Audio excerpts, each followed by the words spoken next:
Hello बच्चों, मेरा नाम प्रिंस और आप सभी का आपके अपने चैनल पीएम क्लास में स्वागत है। बच्चों आज हम जानने वाले हैं सातवीं के प्रश्न 5.2 का प्रश्न नंबर तीसरा। तो चलिए शुरू करते हैं। जो प्रश्न तीसरा हमारे सामने जिसमें क्या कह रहा है, संलग्न आकृति P पैरेलल है Q के। ठीक है, तो P और Q क्या है, पैरेलल है। देखो यहाँ पर ये आकृति अपने सामने जिसमें क्या है कि P और Q, P नाम का एक रेखा है और Q नाम का भी सेम एक ही रेखा है। ठीक है, जो कि आपस में क्या है, पैरेलल। पैरेलल मतलब समांतर का निशान है ना, मतलब यहाँ पर इन दोनों के बीच का जो दूरी है वो समान है, इन दोनों के बीच की दूरी भी समान है। ठीक, मतलब इन दोनों आपस को कभी कट के दूसरे को नहीं करेंगे। ठीक है, वेरी गुड। अब अज्ञात कोण ज्ञात कीजिए। ठीक है, अब जो यहाँ पर पता नहीं है वो कोण आपको ज्ञात करना है। ठीक, तो यहाँ पर ये वाला जो कोण है ये 125 है, आपको पता है। ये सब हमको नहीं पता है, ये नाम लिखा हुआ है ना, ये कोण तो पता नहीं है। ठीक है, तो इन सबको ही ज्ञात करना है। कैसे ज्ञात करना है आओ उसको समझते ध्यान से, आप सभी समझो।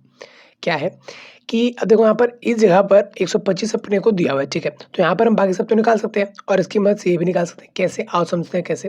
देखो यहाँ पर ध्यान से आप सभी को समझो, ये एक पूरी रेखा है। ठीक है, तो और इतना ही कोण कितना है, 125 है, और ये कोण भी मिल जाएगा तो पूरा एक रेखा बन जाएगा जो कि 180 का होता है। ठीक है, तो मैं ऐसा कह सकता हूँ ना कि इन दोनों को जोड़ने पर कितना आता है, 180 आता है।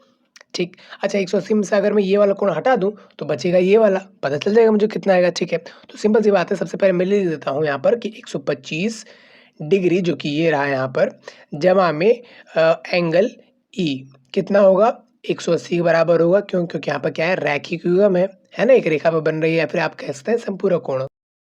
ठीक है, तो आप देखो यहाँ पर ध्यान से एंगल ई का मान मैं निकालता हूँ। यहाँ पर ध्यान से एंगल ई बराबर में हो जाएगा यहाँ पर 180 में से 125 जाएगा तो एंगल ई का मान कितना आ जाएगा, यहाँ पर एंगल ई आ गया 55 डिग्री, है ना। तो 55 डिग्री अपने का एक तो पता चल चुका है। चलिए वेरी गुड, अच्छी बात है। अब देखो आप ध्यान से, आप सभी समझो यहाँ पर एंगल ई जो होगा, एंगल एफ भी वही होगा, है ना। एक दो रेखा अपने आपस में काट रही है तो आमने सामने कोण तो बराबर होते हैं ना। देखो ये पतला सा है, ये भी पतला सा, ये छोटा सा है ना, ये ज्यादा फैला हुआ है तो ये भी ज्यादा फैला हुआ है। बात को समझो, है ना।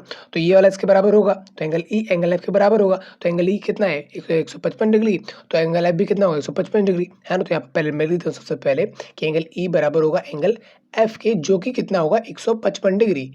155 नहीं, सिर्फ 55 डिग्री। क्यों? क्योंकि यहाँ पर क्या है, शीर्षाभिमुख कोण है ना, इस सीट्स के ही तो विमुख आमने सामने वाले कोण है। ठीक, तो उम्मीद है बच्चों ये सब चीज़ों के बारे में तो आपको पता ही होगा। वैसे इन सब चीज़ों के बारे में अपने इंट्रोडक्शन वीडियो में बताया हुआ है। हालांकि अगर आपको वो नहीं देखना क्योंकि थोड़ी सी बड़ी है, वैसे तो उसको देख लेना तो अच्छी बात है, आपको पूरे चैप्टर समझ में आ जाएगा। बट अगर आपने वो नहीं देखा या नहीं देख पा रहे हो तो यहाँ पर आई बटन पर आप क्लिक करके एक नई वीडियो देख सकते हो, जहाँ पर मैंने सिर्फ इसी के ऊपर बात की, जब ऐसा सिचुएशन बनता है तो क्या क्या कोण बनते हैं, क्या क्या लॉजिक होता है, क्या बन सकता है, क्या नहीं, कब कैसे, सारी बात। ठीक है, तो फिलहाल मैं सबसे पहले यहाँ पर लेता हूँ शीर्षाभिमुख कोण। ठीक है जी, तो मैंने यहाँ पर लिख दिया। ठीक है, एंगल ई पता चल गया, एंगल एफ पता चल गया। चलिए वेरी गुड, यहाँ पर तो पता चल गया। अब यहाँ पर की बात कर लेते हैं। तो यहाँ पर देखो ध्यान से, हमने जहाँ तक पढ़ा हुआ तो हमने कुछ ऐसे पढ़ा हुआ है कि दो रेखा समांतर होती है और ऐसे तिरछी रेखा काटती है। तो उस हिसाब से ऐसे भी यहाँ पर भी है।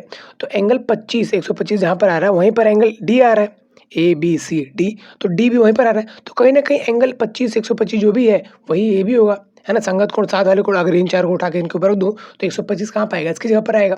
ठीक, तो मैं कह सकता हूँ कि एंगल डी बराबर है, एंगल डी बराबर कितने के, 125 डिग्री के, क्योंकि तो साथ वाला कोण मतलब कि संगत कोण है। तो ये चीज़ मैं आप ले देता हूँ, संगत कोण। ये बताना जरूरी है कि आपने किस लॉजिक से किस वजह से यहाँ पर 125 लिखा है, ये बताना हिंदी में जरूरी है। ठीक, अच्छा ये अपने को पता है तो एंगल बी बराबर है, क्यों? क्योंकि यहाँ पर शीर्षाभिमुख कोण है। तो लिख देता हूँ यहाँ पर सेम कि एंगल डी बराबर होगा एंगल बी के, और जो कि कितना होगा, 125 डिग्री। क्यों? क्योंकि यहाँ पर क्या है, शीर्षाभिमुख कोण है।